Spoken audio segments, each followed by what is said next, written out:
万万没想到，还没有修复好就变成了事故船了。废弃的船壳修复了满载，放在岸边测试。今天去就是这样了，本来是修复，现在变成了打捞。这水有点大。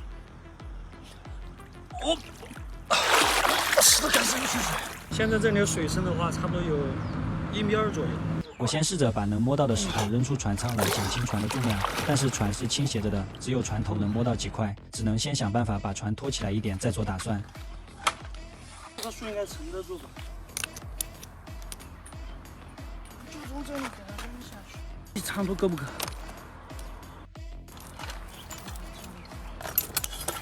锚点的位置好解决，船怎么固定成了难题。船头有个固定的洞眼，钢绳刚好能穿过去，这样我就可以绕过船头甲板，增加钢绳受力的空间。看住！一个手拉葫芦是1吨的拉力，加上船沉没时满载了石头，为了稳当，挂了2个1吨拉力的来多增加1层保险。2个稳当一点。哦，有反应了，看来这个办法行得通。兄弟们，好消息！现在船头已经拉起来了，船线已经被钢绳直接给勒穿了，可想一下这个力度有多大。现在只能把石头剪下来，给它减重，减重了之后，我们拉起来更轻松一点。现在船头翘起来，船斜度角度变得更大，石头基本都滑落至船尾，只能继续往上提升。现在我们船头终于露出来了，这个高度船尾的石头差不多都能触摸得到了。等我把石头清空，我们的船应该问题不大了哈。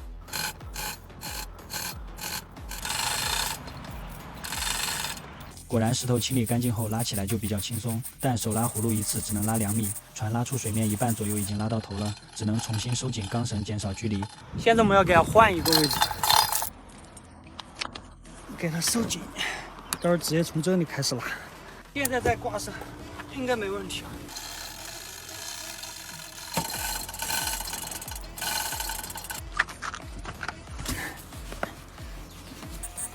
看着沉没的船就这样一点点的浮出水面，内心还是很有感触。跟着我天天拉石头，现在已经成了老房不可缺少的一部分。第一次见它也是半沉没的状态，这次是真沉没了。我提议给它取名为沉没号，既是沉没同音，也有沉没是金的寓意。上集各位云股东最多的支持是牛马号，我征求大家的意见，无论什么名字，这次支持最多的，喷漆的时候我们就喷在船舷两边。好消息，船又有浮力了，现在慢慢的靠近水面，看看到底是哪里出了问题。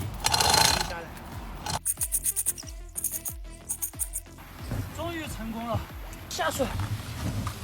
各位云股东，我们的牛马号又重新回到了水面，但是现在开始下大雨了，只能先停靠在这里，等会雨停了，我们再分析看看到底是哪里出了问题。雨刚停就迫不及待开始检查，给各位云股东汇报一下事故情况。这次牛马号打捞算是圆满完成，除了局部被钢绳破坏，其余地方基本保持原样。水清理干净后，内部目前还没有发现哪里有漏眼。当时测试满载回程还多2个人的重量，水位离船舷比较近，也没有发现漏水的情况。停靠时我还观察了船舷离水面的距离，我猜想可能是船尾这头离水面太近，水库巡逻的快艇路过时产生的水浪从这里流进去了，引发的事故。只能先停靠在岸边，再观察几天，再做下一步的打算。